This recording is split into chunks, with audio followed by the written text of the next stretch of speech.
मैं जितना भी पढ़ाया हूँ उसी चैप्टर को मैं फिर से कंटिन्यू करने जा रहा हूँ और ये मेरा 5वां वीडियो है, 5th वीडियो है इस चैप्टर पर। चैप्टर का नाम जैसा कि जानते हो जो चल रहा है, accounting for partnership firm, that is fundamental.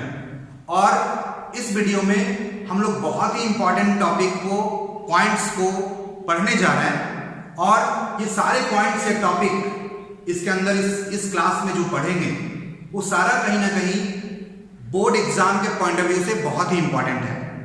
तो मैं एक बात जरूर बोलूंगा कि इस वीडियो को शुरू से अंत तक देखिएगा और इसके सारे पॉइंट्स को बहुत ही ध्यानपूर्वक से सुनिएगा। हम इस क्लास में क्या क्या पढ़ाने जा रहे हैं, सबसे पहले हम लोग इसी पर बात कर लेते हैं कि कौन कौन सा पॉइंट्स होगा। तो यहाँ पर हम लोग जो आज की क्लास में पढ़ने जा रहे हैं वो पहला पॉइंट हमारा है some important provisions of the Indian partnership act 1932। यानी जो पार्टनरशिप एक्ट 1932 है उसके कुछ बहुत ही महत्वपूर्ण प्रावधान है जिसको आज हम लोग डिस्कस करेंगे, आज हम लोग उसको समझेंगे। इसके बाद दूसरा पॉइंट जो हमारा है वो क्या है, interest on loan by partner. अगर कोई पार्टनर अपने फर्म को कैपिटल तो दिया ही होगा, उसके अलावा अगर कोई एडवांस या लोन दिया है तो उसका ट्रीटमेंट कैसे करेंगे, उसका जर्नल क्या पास करेंगे, ये सारा बात हम लोग दूसरा चीज पढ़ेंगे, दूसरा पॉइंट है ये। और तीसरा हम लोग रेंट पेड और पेबल टू अ पार्टनर। अगर किसी पार्टनर को हम रेंट पे करते हैं, यानी फर्म रेंट पे करती है, आखिर भाई रेंट क्यों पे करेगी, क्योंकि अगर फर्म पार्टनर के पर्सनल प्रॉपर्टी को यूज करती है तो ऐसे कंडीशंस में एज पर एग्रीमेंट उसको रेंट पेड करेंगे। तो इसके बारे में भी हम लोग जानेंगे क्या क्या एंट्रीज होगा और कैसे हम लोग इसको ट्रीट करेंगे अकाउंटिंग में। इसके बाद हम लोग मैनेजर कमीशन के बारे में जानेंगे। मैनेजर कमीशन हमारा क्या हो, कैसे कैलकुलेट करेंगे और इसमें कैलकुलेशन कैसा होगा। इसके बाद हम लोग इसका एंट्रीज क्या पास करेंगे, ये सारा बात हम लोग इसमें जानेंगे। और इसके बाद हमारा 2 पॉइंट और होगा, LLP लिमिटेड लायबिलिटीज पार्टनरशिप, और लास्ट जो पॉइंट होगा वो हमारा प्रॉब्लम होगा। जैसा कि मैं पिछले क्लास में profit and loss appropriation account कैसे बनता है, पार्टनर्स कैपिटल अकाउंट कैसे बनता है बताया था, और मैं पहले भी बता चुका हूं कि यहां पर 2 मेथड होता है मेंटेन करने का पार्टनर्स कैपिटल को, फिक्स्ड मेथड और फ्लक्चुएटिंग मेथड। तो मैं पिछले क्लास में फ्लक्चुएटिंग मेथड का एक प्रॉब्लम लेकर सॉल्व किया था और मैं बताया था कि कैसे इसको शो करना है या दिखाना है। इसके बाद आज जो मैं यहाँ पर सॉल्व करूंगा एक प्रॉब्लम, वो होगा problems related to the fixed method. यानी पार्टनर्स कैपिटल अगर फिक्स्ड होगा तो हम लोग उसको कैसे ट्रीट करेंगे, कैसे हम लोग पार्टनर्स कैपिटल अकाउंट बनाएंगे और पार्टनर्स करंट भी बनाना पड़ेगा। ये सारा चीज हम लोग उस प्रॉब्लम को सॉल्व करके सीखेंगे या जानेंगे। तो कुल मिला के कितना पॉइंट हो गया जो आज हम लोग डिस्कस कर रहे हैं। पहला हो गया कुछ महत्वपूर्ण प्रावधान यानी इंपॉर्टेंट प्रोविजंस को जानेंगे। दूसरा हमारा interest on loan by partner जानेंगे। तीसरा हमारा रेंट पेड और पेबल टू पार्टनर जानेंगे। इसके बाद चौथा हमारा मैनेजर्स कमीशंस का ट्रीटमेंट जानेंगे। पांचवा हमारा LLP के बारे में जानेंगे, लिमिटेड लायबिलिटीज पार्टनरशिप। और लास्ट हम लोग जानेंगे, एक क्वेश्चंस को सॉल्व करेंगे और उसमें हम लोग फिक्स्ड मेथड से पार्टनर्स कैपिटल कैसे मेंटेन करते हैं। इतना बात आज हम लोग इस क्लास में सीखने जा रहे हैं।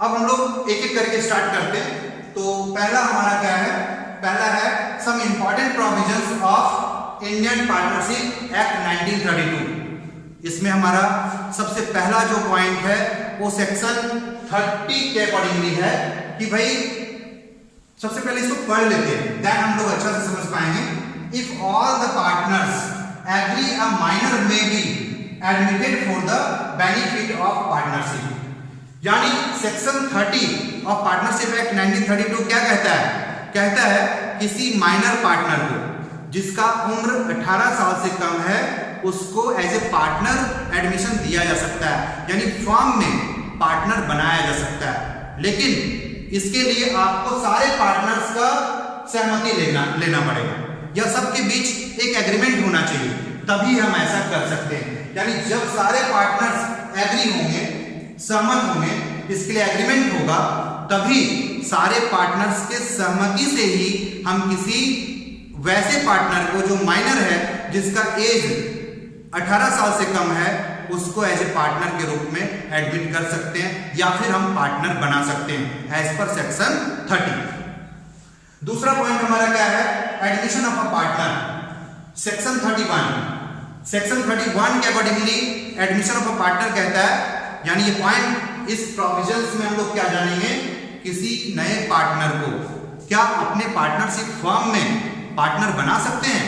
हाँ, ये सेक्शन कहता है अगर ऐसा एग्रीमेंट है और सारे पार्टनर्स के कांस्टेंट से, सारे पार्टनर्स के सहमति से हम किसी नए पार्टनर को एडमिशन दे सकते हैं अपने पार्टनरशिप फर्म में, या फिर इसके लिए एक एग्रीमेंट होना चाहिए, यानी पार्टनर्स पहले से सहमत है, पहले से एग्रीमेंट बना हुआ है। इसका मतलब क्या हुआ? सारे पार्टनर्स एग्री हैं, और जब तक सारे पार्टनर्स एग्री नहीं होंगे तब तक हम किसी नए पार्टनर को अपने पार्टनरशिप फर्म में नया पार्टनर को नहीं एडमिट कर सकते हैं, यानी नया पार्टनर नहीं बना सकते हैं। ये हमारा सेक्शन 31 है, यानी admission of partner as per partnership act 1932 section 31 क्या कहता है? सारे पार्टनर्स अगर एग्री होंगे तभी एक नया पार्टनर को हम अपने पार्टनरशिप फर्म में एडमिट कर सकते हैं, पार्टनर बना सकते हैं। इसके बाद सेक्शन 32 क्या कहता है? Retirement of a partner. अब रिटायरमेंट ऑफ अ पार्टनर से रिलेटेड प्रोविजंस क्या है एज पर एक्ट 1932? सेक्शन 32 कहता है as per section 32 retirement of a partner, यानी कोई भी पार्टनर को एज पर एग्रीमेंट, जैसा पार्टनर्स के बीच एग्रीमेंट होगा उसके हिसाब से हम किसी पार्टनर को रिटायर कर सकते हैं, या कोई पार्टनर रिटायर हो सकता है, या सारे पार्टनर्स के सहमति से कोई पार्टनर रिटायर हो सकता है। तो हर जगह वही बात है, जब पार्टनरशिप एग्रीमेंट बनेगा तो सारे चीजों का एग्रीमेंट बन जाता है, सारे पार्टनर्स एग्रीड हो जाते हैं, तभी वो डिसीजंस ले सकते हैं, या फिर एज पर हम लोग जो प्रोविजंस होता है उसको फॉलो करते हैं। तो यहां पर कहता है जब भी कोई पार्टनर रिटायर होगा तो एज पर एग्रीमेंट होगा, या फिर सारे पार्टनर्स के सहमति से कोई पार्टनर रिटायर हो सकता है, सेक्शन 32। अब हम लोग रजिस्ट्रेशन ऑफ द फर्म, यानी जो फर्म, जो बिजनेस हम लोग कर रहे हैं, जो एज ए पार्टनरशिप फर्म चला रहे हैं, उसको हम लोग सेक्शन 69 के अकॉर्डिंगली जानते हैं कि क्या कोई भी पार्टनरशिप फर्म का रजिस्ट्रेशन मस्ट है? नहीं भाई, नहीं है। यहां पर फर्म का रजिस्ट्रेशन कंपलसरी नहीं है, मस्ट नहीं है, ये ऑप्शनल है। आप किसी फर्म को बिना रजिस्ट्रेशन का भी चला सकते हो, लेकिन वैसे कंडीशंस में जब आपका फर्म रजिस्टर्ड होगा तो उसके बहुत सारे बेनिफिट्स है जो आपको मिलेगा, और अगर रजिस्टर्ड नहीं होगा तो बेनिफिट नहीं मिलेगा। यानी आपका कानून के आंख में, कानून की नजर में आपका फर्म रहेगा ही नहीं, आप बहुत सारी चीजों को, बहुत सारे लीगल एक्शंस नहीं ले पाओगे, यानी आप लीगली एग्जिस्ट नहीं कर पाओगे। इसलिए अगर रजिस्टर्ड है तो बहुत अच्छा है, उसके बहुत सारे बेनिफिट्स है जो फर्म को मिलेगा। लेकिन अगर फर्म रजिस्टर्ड नहीं है, जो कि कंपलसरी भी नहीं है, यानी फर्म को रजिस्ट्रेशन करवाना कंपलसरी नहीं है, हो भी सकता है, नहीं भी हो सकता है, बिना फर्म रजिस्टर्ड हुए भी चलाया जा सकता है, लेकिन उसके बहुत सारे फायदे हैं जो आपको नहीं मिलेगा, यानी पार्टनरशिप फर्म को नहीं मिलेगा। तो इसलिए रजिस्टर्ड होना मस्ट नहीं है, कंपलसरी नहीं है, बिना रजिस्ट्रेशन का भी फर्म चल सकता है, लेकिन अगर रजिस्टर्ड हो जाता है तो उसका बहुत सारा फायदा हमको मिल सकता है इन फ्यूचर। ये सेक्शन 69 ऑफ पार्टनरशिप एक्ट 1932 कहता है। अब हम लोग fifth point, a firm is dissolved on the death of a partner. क्या किसी पार्टनर्स के डेथ पर फर्म बंद हो जाएगा? एज पर सेक्शन 35 कहता है it depends on the agreement among the partners. Partners के बीच कैसा एग्रीमेंट हुआ है, कैसा समझौता हुआ है, उसके आधार पर ही होगा।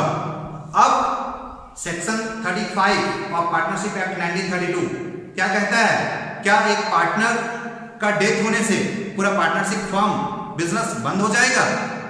ये डिपेंड करता है आपके बीच एग्रीमेंट कैसा था। अगर एग्रीमेंट था कि बिजनेस को चलते रहना है, कोई पार्टनर का डेथ हो गया तो बाकी पार्टनर्स बिजनेस को कैरी कर सकता है, या फिर नहीं भी कर सकता है। यानी ये टोटली डिपेंड करता है एग्रीमेंट पर, पहले से कैसे पार्टनर्स एग्रीड हुए हैं, क्या समझौता हुआ है पार्टनर्स के बीच। तो ये टोटली ये जो सेक्शन 35 है, एक पार्टनरशिप का एक पार्टनर के डेथ पर बंद हो जाना है, डिजॉल्व हो जाना है, वाइंडिंग अप हो जाना है या नहीं होना है, डिपेंड करता है पार्टनर्स के बीच कैसा एग्रीमेंट था। यानी ये सेक्शन 35 हो गया। अब हम लोग ये 5 कुछ स्पेशल महत्वपूर्ण प्रावधान यानी इंपॉर्टेंट प्रोविजंस को हमने पढ़ा जो पार्टनरशिप एक्ट 1932 कहता है और उसके डिफरेंट सेक्शंस कहते हैं। यानी ये sections as per section 30, 31, 32, 69 and 35 के अकॉर्डिंगली हमने ये 5 पॉइंट को डिस्कस किया। अब आगे जो हम लोग कर रहे हैं वो क्या है, interest on loan by partner. हम जैसा जानते हैं कि कोई भी पार्टनरशिप फर्म को स्टार्ट करने के लिए पार्टनर्स एग्रीड होते हैं और उसके बीच एग्रीमेंट बनता है और ये बिजनेस रिलेशंस होता है और सारे पार्टनर्स एजेंट के रूप में काम करते हैं फर्म के लिए। अब पार्टनरशिप फर्म और पार्टनर्स को अकाउंटिंग पॉइंट ऑफ व्यू से अलग मानते हैं, लेकिन यहां पर आप ये भी जानते हो कि सारे पार्टनर्स का जो लायबिलिटीज होता है वो अनलिमिटेड होता है। यानी आप कभी भी ऐसा नहीं हो सकता है कि पार्टनरशिप फर्म आपने स्टार्ट किया और सारे पार्टनर्स मिलकर अपना अपना कंट्रीब्यूशन कैपिटल लगाया बिजनेस में और कल रह के बिजनेस डूब जाता है, तो क्या किसी भी परिस्थिति में आपको अलग से अपने पर्सनल प्रॉपर्टी से और पैसा देना पड़ सकता है क्या? हाँ, देना पड़ सकता है, क्योंकि यहाँ पर जो लायबिलिटीज है वो अनलिमिटेड है। पार्टनरशिप में जितने भी पार्टनर्स होते हैं उसके लायबिलिटीज अनलिमिटेड होते हैं। आपने जो बिजनेस में पैसा लगाया है सिर्फ उतना ही तक रिस्क में है या उतना से ज्यादा आपका कभी भी कोई बर्डन या लायबिलिटी नहीं आएगा, तो ऐसा समझना गलत है। यानी यहाँ पर पार्टनरशिप फर्म क्या है, पार्टनर्स का लायबिलिटीज अनलिमिटेड है। हो सकता है कल रह के अगर बिजनेस डूब जाता है तो जितने भी पार्टनर हैं सारे पार्टनर्स को अलग से पर्सनल प्रॉपर्टी से पैसा और भी लाना पड़ सकता है किसी भी लायबिलिटीज को, यानी फर्म के किसी भी लायबिलिटीज, अगर कोई लायबिलिटीज कर्ज हो जाता है तो उसको पे करने के लिए। हम यहां जो बात करने जा रहे हैं क्या करने जा रहे हैं, यहां पर अगर कोई पार्टनर लोन दे रखा है पार्टनरशिप फर्म को तो ये कैपिटल के अलावे दे रखा है। यानी जैसे कोई थर्ड पार्टी फर्म को लोन देता है ठीक इसी तरह उसको ट्रीट करेंगे। यानी कोई पार्टनर अगर लोन दिया फर्म को तो एज ए थर्ड पार्टी ही ट्रीट करेंगे और चाहे फर्म को प्रॉफिट हो या लॉस हो, आपको हर हाल में जैसे किसी बैंक से लोन लेते हो तो इंटरेस्ट देना पड़ता है, किसी और से अगर लोन लेते हो फाइनेंशियल इंस्टीट्यूट से तो आपको इंटरेस्ट भरना पड़ता है, चाहे कमाओ या ना कमाओ। तो इसी प्रकार अगर कोई पार्टनर पार्टनरशिप फर्म को लोन या एडवांस दे रखा है तो आपको हर हाल में एज पर एग्रीमेंट इंटरेस्ट पे करना पड़ेगा, जो भी रेट तय हुआ है। हाँ, अगर रेट तय नहीं हुआ है, रेट डिसाइड नहीं किया गया, एग्रीमेंट नहीं हुआ है पार्टनर्स के बीच इसके लिए, तो ऐसे कंडीशन में हम लोग यहाँ पर 6% पर एनम से उस पार्टनर को जिसने पार्टनरशिप फर्म को लोन दिया है इंटरेस्ट पे करेंगे। अब इसका जर्नल एंट्रीज क्या पास करेंगे, तो सबसे पहले जब भी लोन देगा उसका तो हम लोग एंट्रीज करते ही हैं, 11 से सीखते आ रहे हैं। कोई भी अगर हम लोग कर्ज लेंगे तो हम लोग जहां से भी लोन लेते हैं, अगर बैंक से लोन लेते हैं तो कैश और bank account debit to bank loan कर देते हैं। तो ठीक इसी तरह अगर कोई पार्टनर लोन देता है फर्म को तो उसके लिए एंट्री सेम होगा, कैश और बैंक अकाउंट डेबिट करेंगे और जो पार्टनर लोन दिया है पार्टनर्स लोन लिख देंगे। जैसे एक्स अगर दिया है तो 2x लोन लिख देंगे। यानी जब लोन लेंगे तो एंट्री सेम होगा, कैश और bank account debit to loan होगा। अगर एक्स दिया है तो एक्स लोन लिखेंगे, वाई दिया है, कोई रमेश दिया है तो रमेश लोन लिखेंगे। यानी जो भी पार्टनर लोन दिया है उसके नाम को हम क्रेडिट कर देंगे, उसके नाम के साथ। जैसे मोहन दिया है, हरीश दिया है तो हम हरीश लोन अकाउंट लिख देंगे। तो ये एंट्री हो गया जब लोन लेंगे। अब जब हम उसका इंटरेस्ट का बात करेंगे, यानी जब इंटरेस्ट ड्यू होगा या पेड होगा तो क्या एंट्री पास करेंगे, जब interest on loan by partner ने जो फर्म को लोन दिया है उसके लिए जो इंटरेस्ट का ड्यू एंट्री होगा इंटरेस्ट जब हमारा देने का टाइम होगा तो क्या एंट्री पास करेंगे। तो हम लोग सबसे पहला एंट्री पास करेंगे interest on loan by partner account debit. Interest on loan by a partner account debit to loan by a partner, यानी हम लोग इंटरेस्ट को यहां पर डेबिट करेंगे क्योंकि ये लॉस होगा फर्म के लिए, क्योंकि जो भी अकाउंट्स करते हैं फर्म के बुक में करते हैं, फर्म के पॉइंट ऑफ व्यू से करते हैं, बिजनेस के पॉइंट ऑफ व्यू से करते हैं। तो बिजनेस अपने किसी भी आदमी को अगर इंटरेस्ट पेड करेगा तो बिजनेस के लिए, फर्म के लिए इंटरेस्ट लॉस होगा और लॉस को डेबिट करेंगे। तो interest on loan account debit यानी बाय पार्टनर अकाउंट डेबिट करेंगे to loan by a partner करेंगे। इसके बाद दूसरा हम लोग करेंगे profit and loss account debit to interest on loan by a partner, यानी जैसे ही इंटरेस्ट का बात होगा लॉस होगा तो हम लोग ड्यू का एंट्री पास करेंगे interest on loan to loan by partner. इसके बाद जब उस इंटरेस्ट को लॉस है इसलिए प्रॉफिट एंड लॉस अकाउंट में ट्रांसफर करेंगे।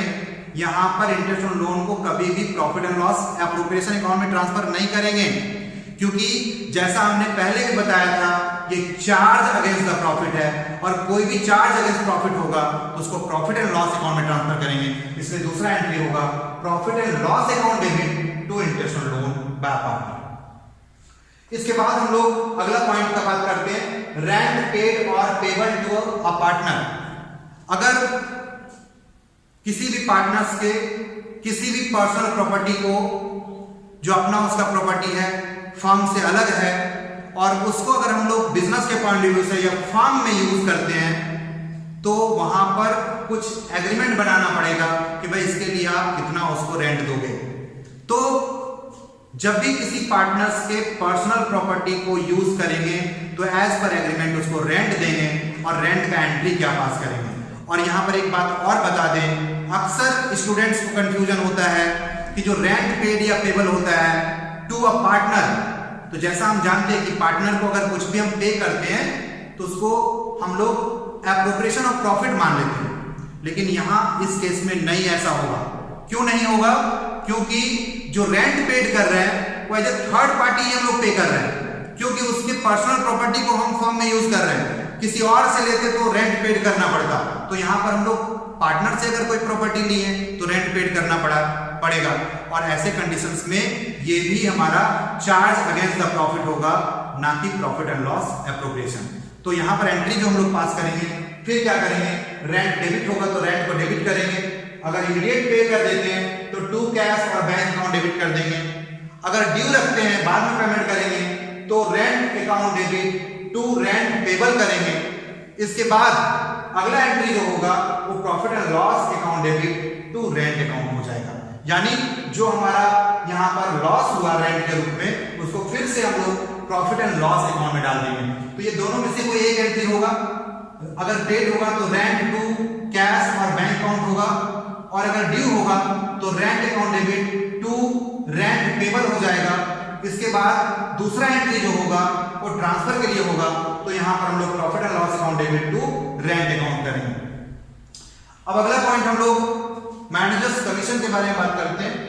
तो जैसा भी हम मैनेजर्स को अगर किसी पार्टनरशिप फर्म में रखते हैं, अपॉइंट करते हैं, तो उस मैनेजर्स को हम लोग अलग अलग कंडीशंस पर रख सकते हैं कि भाई आपको जो रेम्यूनरेशन देंगे, जो वेतन देंगे वो कैसे देंगे, सैलरी के रूप में देंगे तो वो तो अलग बात है। लेकिन बहुत बार पार्टनर्स के बीच या पार्टनरशिप फर्म में ये एग्रीमेंट होता है या जो कॉन्ट्रैक्ट होता है हमारा मैनेजर से, इस आधार पर होता है कि भाई जो बिजनेस में प्रॉफिट होगा उस प्रॉफिट का एक सर्टेन परसेंटेज के हिसाब से हम कमीशन के रूप में चार्ज करेंगे या लेंगे।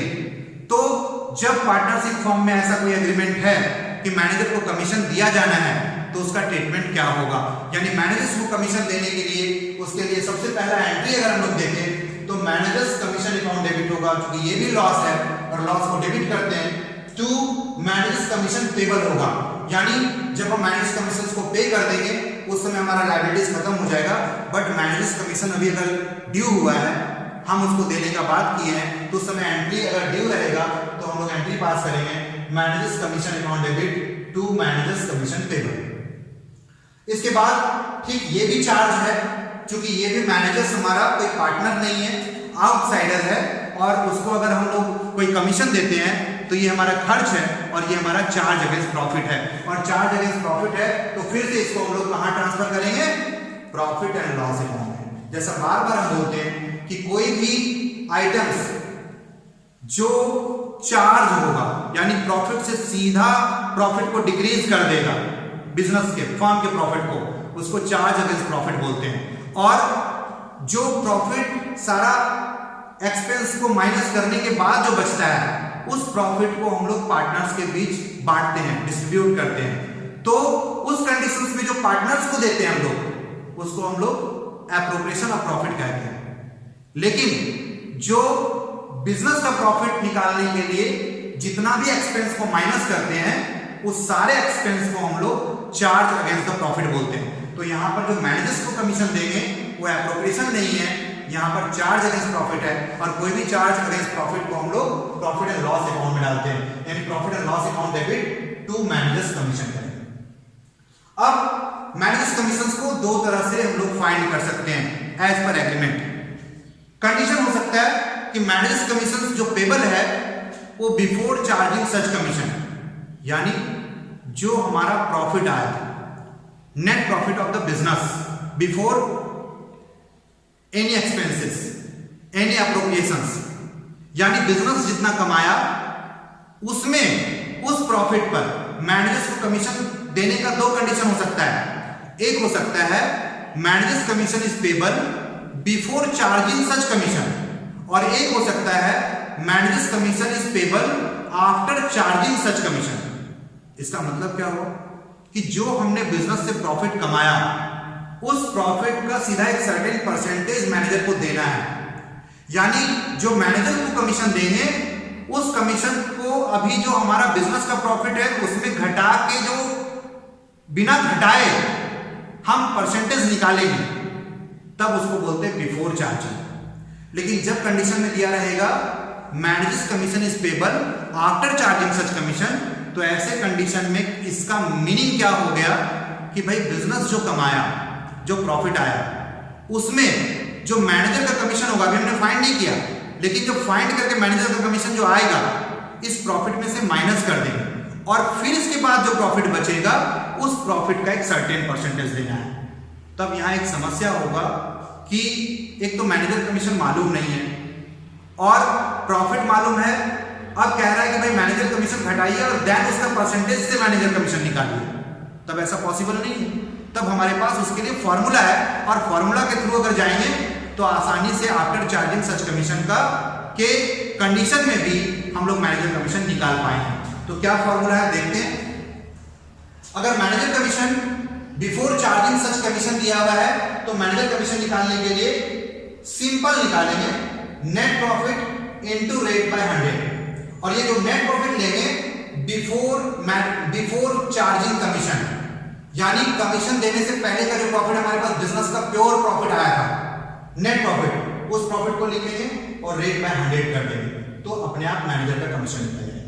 लेकिन जैसे ही कंडीशन होगा आफ्टर चार्जिंग सच कमीशन, तो वहां पर क्या करेंगे, मैनेजर कमीशन निकालने के लिए नेट प्रॉफिट लिखेंगे, वही नेट प्रॉफिट लिखेंगे जो बिजनेस कमाया है और उसमें से मैनेजर को कमीशन अभी नहीं दिया गया है, यानी बिफोर कमीशन वाला प्रॉफिट लिखेंगे, और उस प्रॉफिट को लिखने के बाद रेट लिखेंगे जितना मैनेजर को कमीशन दिया जाना है, और उसके बाद नीचे रेट प्लस 100 कर देंगे, तब ये आफ्टर चार्जिंग सच कमीशन आ जाएगा। तो कुल मिला के अगर कोई कंफ्यूजन है तो सीधा सा बात जानना है कि अगर manager commission before charging such commission करके निकालना है तो फॉर्मूला होगा manager commission is equal to net profit into rate by 100।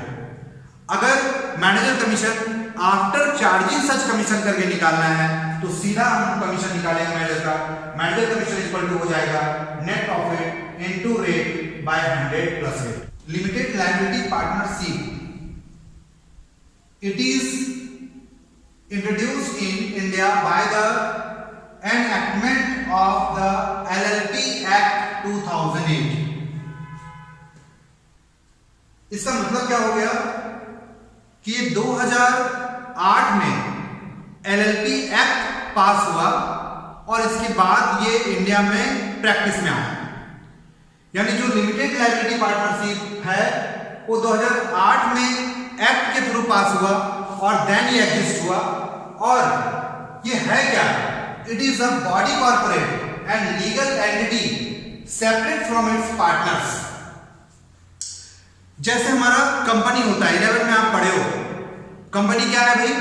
अपने मेंबर से अलग होता है, लीगली वो सेपरेट एंटिटी रखता है। तो ठीक एलएलपी का जब हम बात करते हैं, लिमिटेड लायबिलिटी पार्टनरशिप बात करते हैं, तो इसमें ये फीचर्स आ जाता है कि ये अपने पार्टनर से अलग सेपरेट लीगल होगा, यानी सेपरेट लीगल एंटिटी होगा। इसका अस्तित्व जो होगा वो पार्टनर से अलग होगा, क्योंकि यहाँ पार्टनर्स के जो लायबिलिटीज है वो लिमिटेड हो जाएगा। यानी जितना पार्टनर कैपिटल के रूप में पैसा लगाया है उतना ही तक उसको लॉसेस का चांस रहेगा, उतना ही तक मैक्सिमम उसका लायबिलिटीज क्रिएट हो सकता है। यानी उसको अलग से कोई पर्सनल प्रॉपर्टी से किसी भी केस में एक्स्ट्रा पैसा नहीं लाना पड़ेगा। अब यहां पर कुछ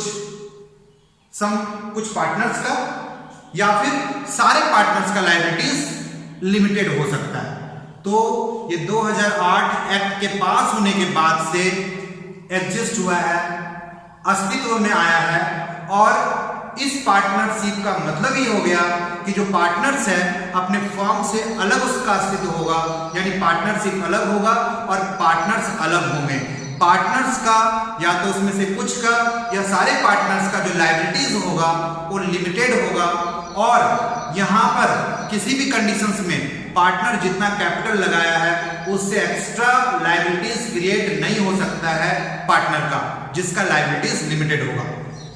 तो ये हमारा लिमिटेड लायबिलिटी पार्टनरशिप है। इसमें भी हमें बहुत ज्यादा कुछ नहीं पढ़ना है, तो फिलहाल हम लोग इसका कब ये आया है, कब से लागू हुआ है इंडिया में और इसका मीनिंग क्या होता है हमने समझाया। हम लोग एक प्रॉब्लम को अब सॉल्व करते हैं और ये हमारा preparation of profit and loss appropriation account है, partners capital account and partners current account also. यानी यहां पर पार्टनर्स कैपिटल अकाउंट जो है वो फिक्स्ड मेथड है। क्वेश्चन देखते हैं सबसे पहले क्या है।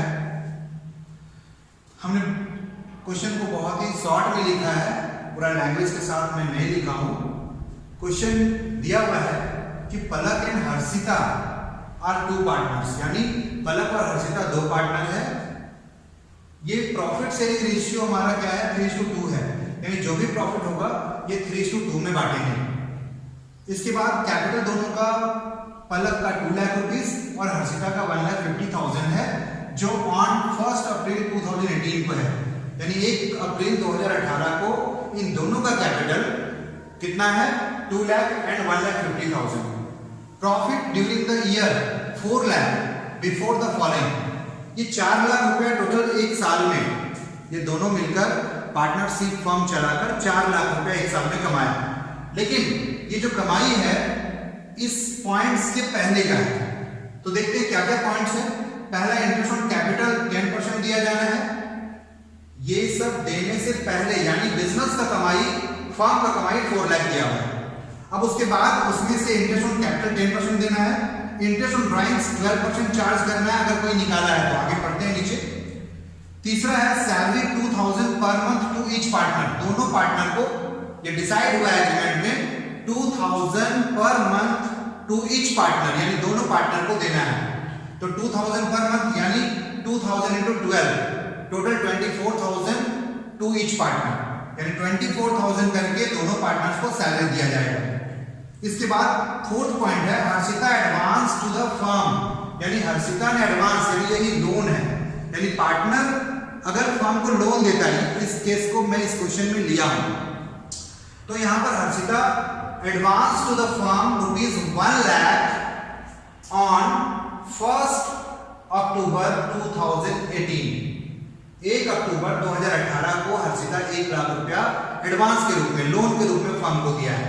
जैसे इसका ट्रीटमेंट हम लोग अभी जस्ट समझे हैं कि इंटरेस्ट और लोन का ट्रीटमेंट कैसे करेंगे, इसलिए मैं इस पॉइंट को इस क्वेश्चन में इंक्लूड कर दिया है। इसके बाद पलक विथड्रू 20,000 ड्यूरिंग द ईयर, यहां पर ये भी लिख देते हैं आउट ऑफ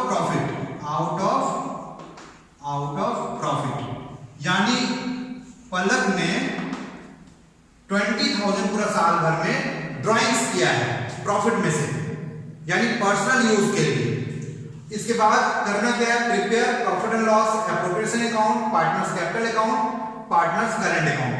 जैसे ही पार्टनर्स करंट अकाउंट बनाने दे दिया तो इसी से क्लियर हो गया कि ये क्वेश्चन फिक्स्ड मेथड से है, यानी पार्टनर्स का कैपिटल है वो फिक्स है। और वैसे भी इस क्वेश्चन में यहां पर भी लिखा हुआ है कैपिटल 2,50,000 है 1 अप्रैल 2018 को, और क्लियर यहां मैं फिक्स लिखा हूं, यानी पार्टनर्स कैपिटल अकाउंट क्या है, फिक्स्ड है। तो फिक्स्ड के केस में हम लोग 3 चीज बनाते हैं। क्लियर है, तो बनाएंगे प्रॉफिट को बांटने के लिए पार्टनर्स कैपिटल बनाएंगे, और इसके साथ साथ एक और अकाउंट बनाना पड़ता है पार्टनर्स करंट अकाउंट। ये जो ईयर एंडिंग है वो 31 मार्च 2019 है। कैसे, 1 अप्रैल से बिजनेस स्टार्ट हुआ है और ये 2018-19 का बनाना है, तो यानी 1 अप्रैल 2018 से लेकर 31 मार्च 2019 तक ईयर का ये हम लोग अकाउंट्स मेंटेन कर रहे हैं। अब हम लोग तीनों अकाउंट बनाते हैं, तो जैसे मैं 2 फॉर्मेट ऑलरेडी बनाकर रखा हूं, profit and loss appropriation account और पार्टनर्स कैपिटल अकाउंट। यहां पर हम लोग लिख भी देंगे नीचे फॉर द ईयर एंडिंग 31 मार्च 2019, यहां ब्रैकेट में हम लोगों को लिख देना है फॉर द ईयर एंडिंग 31 मार्च 2019। जिस ईयर के एंड में यानी डेट को मैं बना रहा हूं profit and loss appropriation account, उसका डेट लिख देना है फॉर द ईयर एंडिंग 31 मार्च 2019 के एंड में बना रहा है, यानी 31 मार्च 2019 के एंड में ये अकाउंट बन रहा है। तो साल हो गया 1 अप्रैल 2018 से 1 अप्रैल 2018 से 31 मार्च 2019, इस साल का अकाउंट मेंटेन हो रहा है। तो पीएनएल अप्रूव हो गया। फॉर्मेट हमारा सेम पहले भी बता चुका हूं, particulars amount to by, left side debit right side credit. Similar same format यहां पर बनेगा। पार्टनर्स कैपिटल अकाउंट बना रहे हैं तो यहां 2 पार्टनर है, इसलिए 2 कॉलम कर देना अमाउंट का। तो पर्टिकुलर अमाउंट एक पलक के लिए एक हर्षिता के लिए, फिर then particulars Palak Harshita, debit left side credit right side, to and by. अब हम 1 बाय 1 पहले profit and loss appropriation account बना लेते हैं। तो सबसे पहले इस क्वेश्चन में प्रॉफिट जो होगा उसको देखेंगे। तो profit during the year 4 lakh है और बिफोर द फॉलोइंग, यानी ये 4 लाख बिजनेस का प्रॉफिट है, फर्म का प्रॉफिट है। तो सबसे पहले हम लोग 4 लाख रुपीज यहां पर लिख देंगे।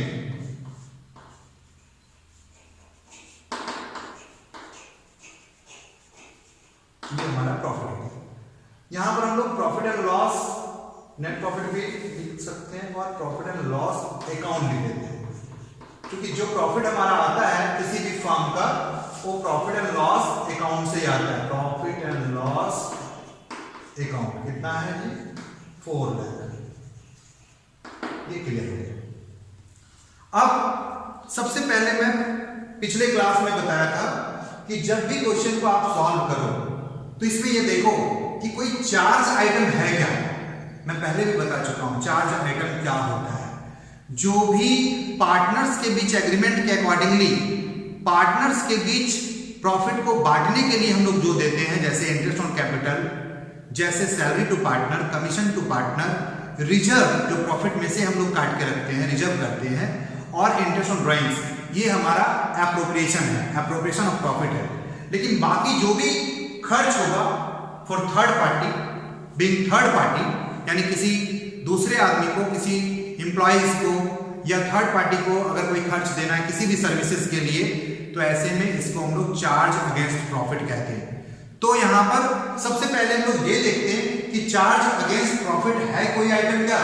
इंटरेस्ट ऑन कैपिटल तो नहीं है, इंटरेस्ट ऑन ड्राइंग्स भी नहीं है, ये सब एप्रो से रिलेटेड आइटम है। सैलरी टू पार्टनर नहीं है। हर्षिता एडवांस दी है, यस।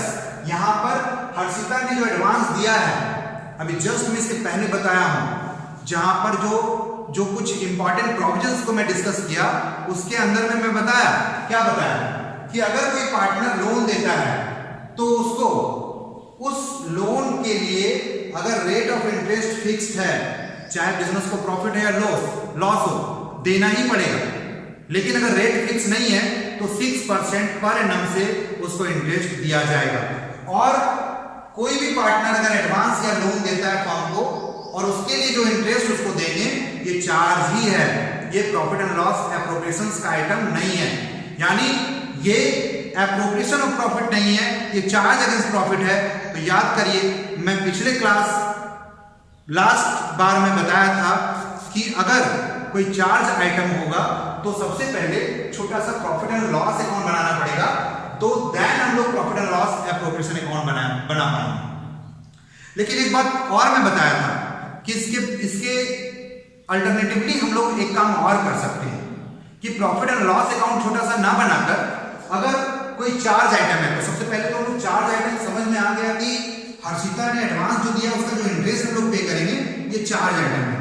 इधर टिक कर देते हैं, ये चार्ज आइटम है। जैसे ही कोई चार्ज आइटम आया हम पहले टिक कर देते हैं, यानी इस आइटम्स में जो भी खर्च आएगा तो यहां पर जो हर्षिता एडवांस दी है 1 लाख रुपीस 1 अक्टूबर को 18 और हमारा अकाउंट जो क्लोज हो रहा है 31 मार्च 19, तो अगर 1 अक्टूबर से काउंट करेंगे तो अक्टूबर, नवंबर, दिसंबर, जैन, फेब, मार्च यानी 6 महीने के लिए लोन दी है इस ईयर में। तो 6 महीने का इंटरेस्ट रेट तो है नहीं इंटरेस्ट का, तो 6% लिया जाना होता है। तो 6% के रेट से अगर 1 लाख का 6% अगर फाइंड करते हैं तो 6000 होता है, लेकिन यहाँ 6 महीने के लिए लोन दिया इस ईयर में तो 6 महीने का यानी आधा कर देंगे तो 3000 इंटरेस्ट आएगा। अब ये चार्ज आइटम है और चार्ज आइटम जैसा पहले ही बता चुके हैं कि प्रॉफिट एंड लॉस अकाउंट में लिखते हैं। तो अगर हम चाहें तो प्रॉफिट एंड लॉस अकाउंट ना बनाकर हम सीधा सा profit and loss appropriation account में से माइनस कर सकते हैं प्रॉफिट में से। तो ये अल्टरनेटिवली हम लोग ऐसा कर सकते हैं। अब यहां पर हम लोग लेस कर देते हैं इंटरेस्ट ऑन लोन, कितना भाई 3000। ये कैसे कैलकुलेट हुआ तो मैं बता चुका हूं, फिर से एक बार देख लेते हैं। Interest on loan to Harshita कैसे फाइंड हुआ, तो इसने 1 लाख रुपीस लोन दे रखा है, एडवांस दे रखा है, और जैसा मैं जानता हूं कि अगर रेट ऑफ इंटरेस्ट नहीं हो लोन के केस में, जो पार्टनर फर्म को देती है, जो भी पार्टनर फर्म को लोन देते हैं वहां पर रेट ऑफ इंटरेस्ट नहीं मालूम हो तो 6% पर एनम देते हैं। तो 6/100 करेंगे और जितना टाइम के लिए इस ईयर में लोन है तो 1 अक्टूबर को दिया गया है, 31 मार्च तक काउंट करेंगे ईयर के एंडिंग तक, तो 6 मंथ आ रहा है तो 6 मंथ का इंटरेस्ट देंगे। तो अपने आप कैलकुलेट होगा, तो 6 2 जा 12, 2 3 जा 6, 0 0 कैंसिल इज 3000। यानी total interest on loan by partner Harshita 3000 will be paid. So alternatively अगर आप चाहो तो प्रॉफिट एंड लॉस अकाउंट बनाकर वहां 4 लाख दिखाएंगे और डेबिट साइड में इंटरेस्ट ऑन लोन दिखाएंगे 3000, तो 4 लाख में 3000 माइनस होगा तो 3,97,000 प्रॉफिट आएगा, जिसको यहां ट्रांसफर करेंगे। तो अगर हम चाहें तो प्रॉफिट एंड लॉस अकाउंट ना बनाकर direct profit and loss appro बनाते हैं, तो 4 लाख जो यहां पर प्रॉफिट क्वेश्चन में दिया हुआ है उस 4 लाख में जो 3000 इंटरेस्ट ऑन लोन है, जो चार्ज है, तो चार्ज आइटम को डायरेक्ट यहां घटाया जा सकता है। 3000 हम घटा देंगे तो डायरेक्ट 3,97,000 प्रॉफिट हमारा आ गया। यही प्रॉफिट हमारा प्रॉफिट एंड लॉस अकाउंट बनाकर भी आता है। हमने प्रॉफिट एंड लॉस एप्रो में ही इसको माइनस करके दिखा दिया, ये हमारा थोड़ा काम आसान हो गया, प्रॉफिट एंड लॉस अकाउंट नहीं बनाना पड़ा। और अब हम लोग आगे बढ़ते हैं, तो सबसे पहले प्रॉफिट लिखा, इसके बाद हमने इंटरेस्ट जो चार्ज हमने टिक किया क्वेश्चन में पूरा पढ़कर, तो एक चार्ज का आइटम निकला, चार्ज वाले को सबसे पहले मैं माइनस कर दिया। अब 1 बाय 1 शुरू से देखते हैं। इंटरेस्ट ऑन कैपिटल 10%, तो 10% दोनों को, 2 लाख का 10% 20,000, 1,50,000 का 10% 15,000, दोनों को इंटरेस्ट ऑन कैपिटल देते हैं। तो इंटरेस्ट ऑन कैपिटल हमने फॉर्मेट और कंसेप्ट दोनों बताया था, क्यों यहाँ लिखते हैं, तो अब हम लोग पलक एंड हर्षिता शॉर्ट में भी लिख देते हैं। तो 20,000 इंटरेस्ट इसका बनता है और 15,000 इसका बनता है। 2 लाख का 10%, 1,50,000 का 10%, 20,000 and 15,000, total interest 35,000। Now next year interest on drawings at 12% per annum. तो ड्राइंग किसने किया, कोई इंफॉर्मेशन तो नहीं, अगर नहीं होता तो किसी को इंटरेस्ट लेने का जरूरत नहीं किसी से, लेकिन साइड क्वेश्चन में दिया हुआ है Palak withdrew 20,000 during the year out of profit, यानी प्रॉफिट में से as a drawings for personal use. अगर कैपिटल से निकलता है तो वो अलग मैटर है, मैं पहले भी बता चुका हूं कि ड्राइंग्स आउट ऑफ कैपिटल और ड्राइंग्स आउट ऑफ प्रॉफिट अलग मैटर है। जब आउट ऑफ प्रॉफिट है मतलब वो ड्राइंग्स है, पर्सनल यूज के लिए है। तो यहां पर हम लोग जो पलक 20,000 ड्राइंग्स की है इसमें कोई डेट नहीं है कब ड्राइंग्स है। तो मैं पहले ही इंटरेस्ट ऑन ड्राइंग्स का कैलकुलेशन सिखा चुका हूं, उसमें मैं क्या बताया था कि जो ड्राइंग्स का डेट नहीं होगा अगर, तो वहां पर हम लोग सीधा पर एनम देखेंगे। 12% पर एनम है क्या है, तो 6 मंथ का निकालेंगे। अगर ये पर एनम नहीं होता तो सीधा पूरा साल का इंटरेस्ट हम लोग निकाल कर दे देते, चार्ज कर देते।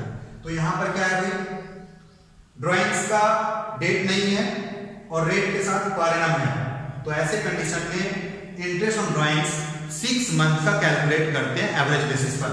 तो यहां पर इंटरेस्ट ऑन ड्राइंग्स हम लोग फाइंड करते हैं, कितना हो जाएगा, तो इंटरेस्ट ऑन ड्राइंग्स यहां पर working on interest on drawings किसके लिए है, पलक के लिए। पलक ने ड्राइंग किया है, पलक का इंटरेस्ट ऑन ड्राइंग्स IOD क्या हो जाएगा, टोटल ड्राइंग्स 20,000 पलक की है during the year, rate of interest on drawings 12% है और 6 मंथ का इंटरेस्ट चार्ज होगा अगर कोई डेट ऑफ ड्राइंग्स नहीं गिवन है तो एवरेज बेसिस पर, जैसा मैं इंटरेस्ट ऑन ड्राइंग्स में बता चुका हूं। अब हम लोग देखते हैं 12 कैंसिल, 0 कैंसिल, 6 2 जा 12, यानी 1200 रुपया हमारा इंटरेस्ट आ गया, इंटरेस्ट ऑन ड्राइंग्स आ गया पलक का। तो अब हम लोग यहां पर इंटरेस्ट ऑन ड्राइंग्स प्रॉफिट है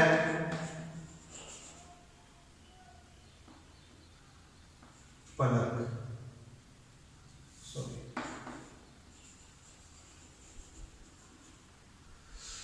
कितना चार्ज हुआ 1200, राइट, 1200 इंटरेस्ट ऑन ड्राइंग्स 1200।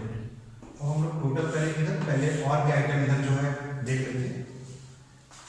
तो अब जो नेक्स्ट है हमारे पास इंटरेस्ट ऑन कैपिटल हो चुका है, इंटरेस्ट ऑन ड्राइंग्स भी हमने कैलकुलेट कर लिया, 20,000 का रेट 12% था, डेट नहीं था इसलिए हमने 6 महीने का इंटरेस्ट फाइंड किया है 1200 का।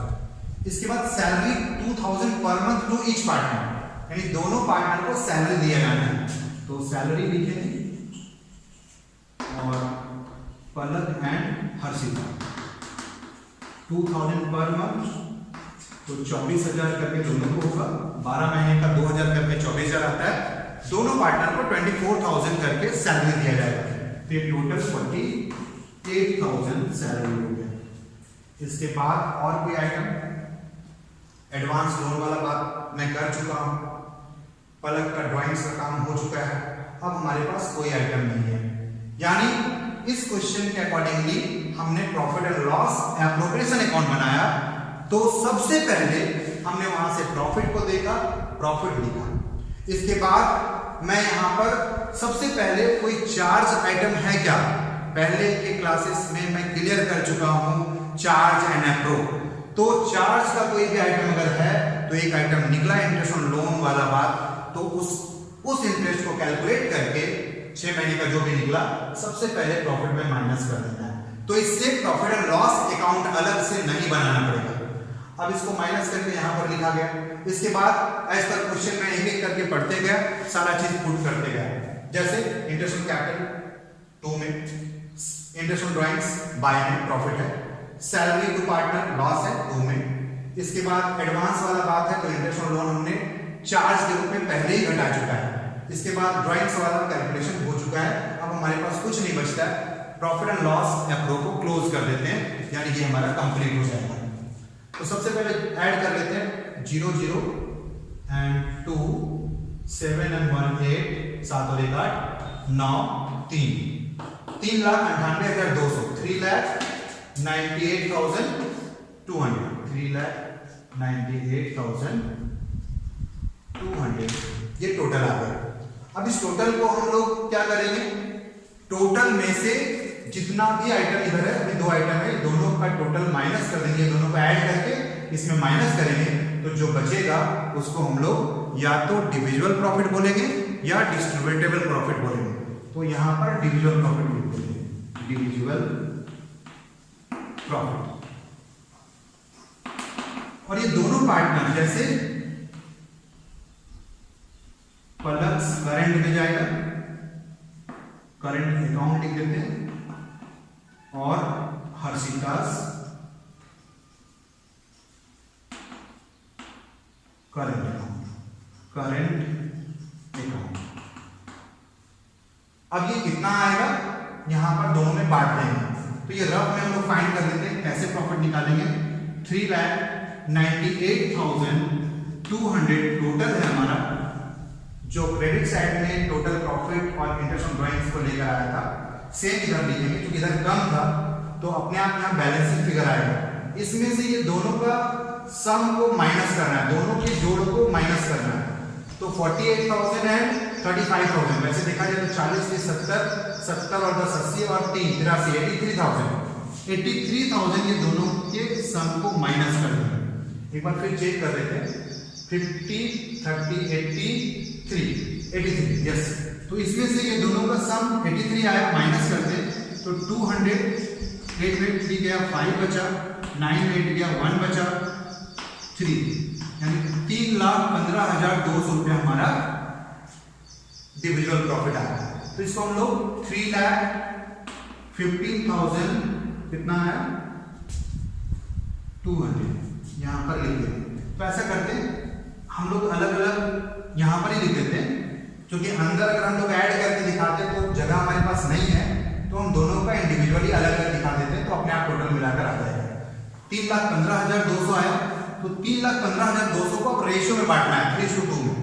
तो 3:2 में जब हम बांटते हैं तो यहां पर ही कैलकुलेट करते जाते हैं 1 by 1। पलक का कितना हो जाएगा, 3,15,200 का 3/5, और हर्षिता का हो जाएगा 3,15,200 का 2/5। क्यों, क्योंकि जब रेशियो में बांटेंगे 3 और 2 दोनों का सम 5 होता है, तो जब भी हम लोग इसको डिस्ट्रीब्यूट करेंगे तो 3/सम यानी टोटल 5 लिखेंगे, यहाँ पे 2/5 लिखेंगे। तो अब इसका P का हिस्सा होगा 3/5 और H का हिस्सा होगा 2/5। कैलकुलेट करते हैं कितना आएगा करके, 5 से 5 6 30, 1 5 दिया 15, 0 5 चौका 20, 63,040, 3 से मल्टीप्लाई कर देंगे तो आ जाएगा 300, 3 चौका 12 का 2 बाकी 1 0 1, 3 दिया 9 18, 1,89,120 पलक का हिस्सा। हम लोग यहाँ डायरेक्ट लिख देते हैं 1,89,120। चाहे तो हम लोग ये दोनों का अंदर में ही दिखाकर ऐड करके डायरेक्ट 3,15,200 बाहर लिख सकते थे। हमारे पास यहाँ भी जगह नहीं है, इसलिए क्योंकि पलक्स करंट अकाउंट दिखाना था, यहाँ पर कैपिटल फिक्स्ड है, तो जो भी चीज जाएगा कैपिटल में नहीं जाएगा, करंट अकाउंट में ट्रांसफर होगा, इसलिए यहाँ पर मैं लिखकर दिखाया हूँ पलक्स करंट अकाउंट, हर्षितास करंट अकाउंट। अब ये दोनों का कितना हिस्सा आएगा, दोनों का हिस्सा अगर लिख देंगे तो दोनों का हिस्सा मिला के क्योंकि 3,15,200 प्रॉफिट को ही बांटने से आ रहा है, तो अपने आप वो प्रॉफिट आ जाएगा और इस सम की टोटल मिल जाएगी। तो अब हम लोग यहाँ पर देखते हैं, फिर से काटते हैं, वही 63,040 आ रहे हैं काट के, तो अब 2 से मल्टीप्लाई होगा, 2 0 0, 2 चौका 8, 2 0 0, 2 3 6, 2 6 12, 1,26,080, 1,26,080। ये हमारा काम खत्म हो गया, प्रॉफिट एंड लॉस अप्रूव। अब हम लोग पार्टनर्स कैपिटल अकाउंट बनाते हैं, बहुत आसान है। जब करंट अकाउंट जहां बनाना हो, जहां कैपिटल फिक्स हो, वहां पर पार्टनर्स कैपिटल अकाउंट में कुछ ज्यादा करना ही नहीं होता है, सीधा पार्टनर्स कैपिटल हम लोग देखेंगे कितना है 2 लाख एंड 1,50,000, सीधा लिख देना है 2 लाख बाय साइड में, क्रेडिट साइड में बैलेंस BD 2 लाख एंड 1,50,000। ये फिक्स्ड मेथड है, यानी यहाँ पर कुछ नहीं आएगा, तो सेम फिर जो था वही रह जाएगा, इसलिए इसको फिक्स्ड मेथड भी बोलते हैं।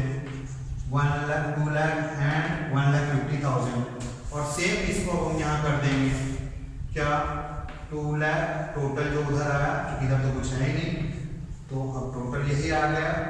और फिर हम लोग यहाँ बैलेंस कर देंगे CD 2 लाख, क्योंकि इधर जीरो है कुछ नहीं है तो जो टोटल है वही बैलेंस आएगा 2 लाख और इधर 1,50,000। अब इसको हम लोग CD को यहाँ पर BD लिख देंगे, बैलेंस BD वही 2 लाख एंड 1,50,000। ये हमारा पार्टनर्स कैपिटल खत्म हो गया। अब इसके बाद हम लोग जो बनाएंगे वो पार्टनर्स करंट अकाउंट बनाएंगे। और पार्टनर्स करंट अकाउंट जो बनाएंगे वो कैसे बनाएंगे, तो यहाँ सबसे पहले हम लोग क्या करते हैं, यहाँ पर ही मिटाकर पार्टनर्स करंट अकाउंट बना देंगे। इसमें जो भी चीज चाहिए आई थिंक सारा इंफॉर्मेशन मिल जाएगा। करंट अकाउंट में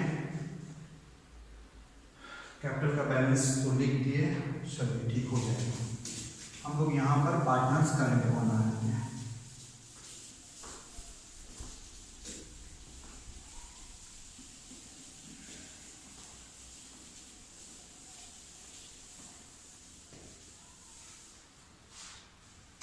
Now partners current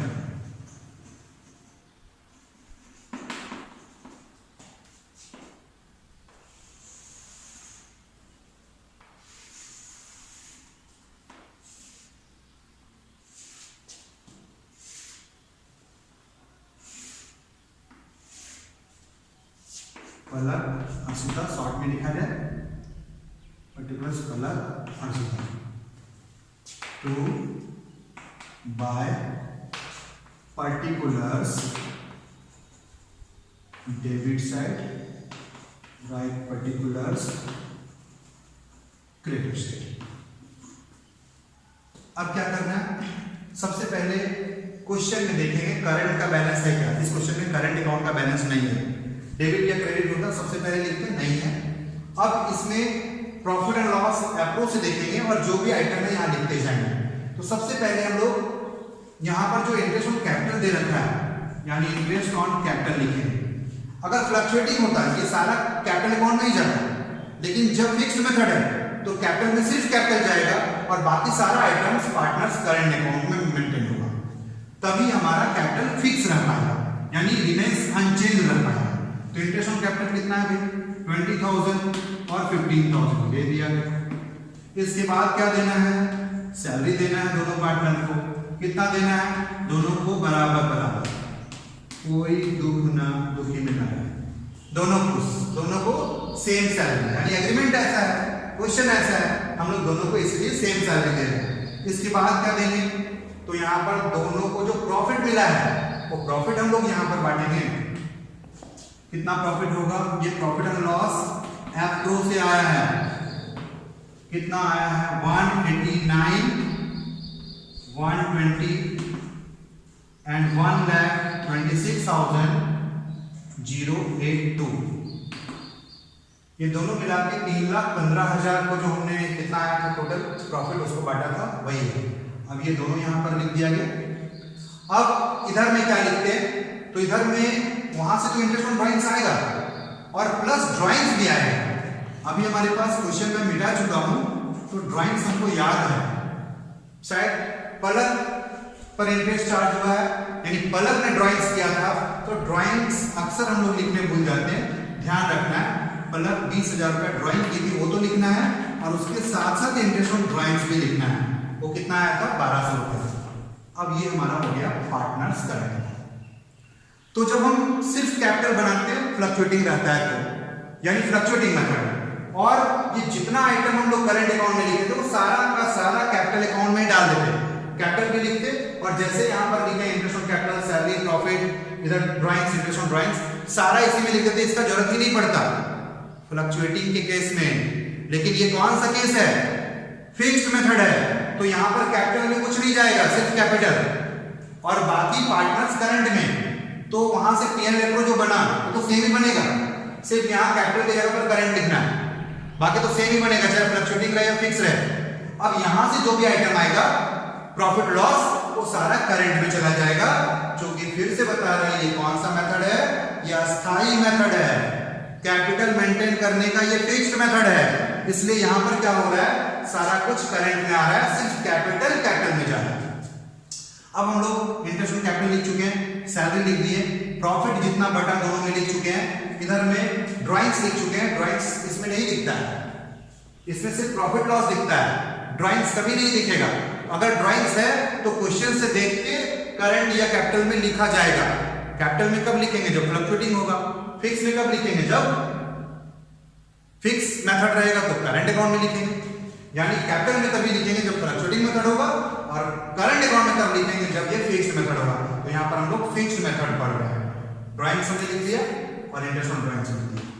अब बस सेम टोटल करना है और बैलेंसिंग करना है। यहां से हम लोग देख सकते हैं 24 और 15, 24 10 24 5 39, 1 39, 1 40, 1 45, 20 1 65 80, 1,65,080 रुपया हमारा टोटल। फिर से एक बार जोड़ लेते हैं, 1 26 80 रुपया है, 1 26 1 30 1 50 1 60 1 65 और 80, 1 65 80 आ गया। इधर भी जोड़ लेते हैं, तो इधर हमारे पास फिर देख लेते हैं 20 20 40 44 44 और एक यहां पर थोड़ा गड़बड़ होगा, इसको कर लेते हैं 1 0 2 1 4 और 9, 13 का 3 बाकी 1 3 2 5 8 13 का 3 बाकी 1 233 120 2,33,120 आ गया। फिर से एक बार वेरीफाई करते हैं, गलत ना हो जाए। 1 वो यहां पर हमारे पास 0 2 1 यहां पर देखते हैं 4 है और 9 है, 13 का 3 बाकी 1 3 और 2 5 है और 8 है, 13 का 3 बाकी 1 और 1 2, यानी एकदम करेक्ट है। अब हम लोग यहां पर आते हैं, 2,33,120 रुपया हमारा टोटल आया और यहाँ 1,65,080 रुपया टोटल आया। अब हम लोग सिर्फ बैलेंस करेंगे, बैलेंस CD, और 20 और 21,200 माइनस कर देंगे, जो आएगा आंसर हो जाएगा। और यहाँ तो सेम ही आएगा, यहाँ पर हमारा सेम आएगा, यस, क्योंकि यहाँ कुछ भी माइनस करने को नहीं है। तो ये बैलेंस CD फिर करंट अकाउंट बन गया, बच गया, जो अगला साल के लिए करंट अकाउंट में चला जाएगा। और यहाँ से 20 माइनस करेंगे तो 2 13 बचेगा, 2 13 2 12 200 और माइनस करेंगे तो 2 12 में से 200 माइनस करेंगे, 2 11 800 2 11 920, 2 11 920 आएगा। फिर एक बार वेरीफाई कर लेते हैं, गलत तो नहीं है, तो देख लेते हैं 0 आया, ठीक है, 2 ठीक आया है, इसके बाद 2 और 9 11 का एक बाकी ठीक आया है, 2 1 3 का 3 ठीक आया है, 2 और 1 3 ठीक आया है, 2, यानी अब जो आंसर आया 2,11,920 और 1,65,080 रुपया हर्षिता का। अब इसको हम लोग, वहां हमारे पास जगह नहीं था कैपिटल में तो लिख नहीं पाए, यहाँ लिख देंगे, वहां भी लिखना है। बैलेंस CD जैसे आएगा लेफ्ट में तो राइट में BD लिख देना है। तो 2,11,920 लिखिए और यहाँ 1,65,080 रुपया लिखिए, ये हमारा फाइनल हो गया। यानी आज हमने क्या क्या पढ़ लिया, बहुत सारा चीज अब फिर से एक बार हम डिस्कस नहीं कर रहे हैं, बट ये जरूर हम बताना चाहेंगे कि आज हमने जो भी चीज पढ़ा है बहुत इंपॉर्टेंट है। बार बार बोलेंगे, जितना क्लास हमारा अभी तक हुआ है, आपने अगर पिछले वीडियो को नहीं देखा है तो आगे का चीज नहीं समझ आएगा, शायद ये वीडियो नहीं समझ में आएगा, ये क्लास। आप पीछे जाइए, हमारे सारे वीडियोस, पीछे के वीडियोस को देखिए, सारे क्लासेस को देखिए, और देन आपको एक एक बात समझ में आएगा। इस चैप्टर का कोई ऐसा चीज नहीं है जो नहीं समझ में आएगा। और आगे के वीडियोस में मैं बहुत ही इंटरेस्टिंग और चैलेंजिंग क्वेश्चंस लेने वाला हूं, बहुत मजेदार होगा। आगे का जो वीडियो होगा वो हमारा सारा टॉपिक इधर हो गया है। अब हमारे पास 2 टॉपिक और बचा हुआ है, पास्ट एडजस्टमेंट और गारंटी ऑफ प्रॉफिट। मैं उसको करने जा रहा हूं, बहुत ही इंपॉर्टेंट टॉपिक है। बार बार रिक्वेस्ट करेंगे कि मेरा सारा वीडियोस पीछे का आप पहले देखिए और देन फिर इस पर आइए, और फिर देन जो आगे का वीडियो बनेगा उसको देखिएगा, एक एक चीज समझ आएगा। अभी तक अब हमारा जो क्लास है यही ख़त्म करते हैं। तब तक फिर आप लोग फिर से पूरा रिवीजन करिए। Thank you.